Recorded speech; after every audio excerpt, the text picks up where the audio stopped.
Hey guys, welcome back to another tutorial video. So in today's video I'll show you how to watch Paramount Plus on Firestick for free legally.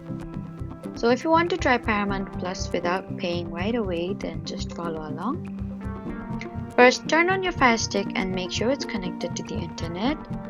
And then from the home screen, go to Find and then Search. And search for Paramount Plus and install the official app from the Amazon App Store. And once the app is installed, open it. And if Paramount Plus is currently offering a free trial in your region, choose the free trial option and create your account. You may need to enter a valid payment method, but you won't be charged until the trial period ends, provided you cancel beforehand. And if there isn't a free trial available, check whether your TV provider, mobile carrier, or internet provider includes Paramount Plus as a part of your existing subscription. And some providers also offer promotional access for new customers.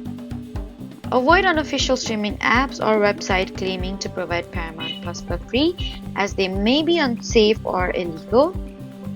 So that was how to watch Paramount Plus on Firestick for free. Don't forget to like, comment, and subscribe for more helpful tutorials. Thank you for watching.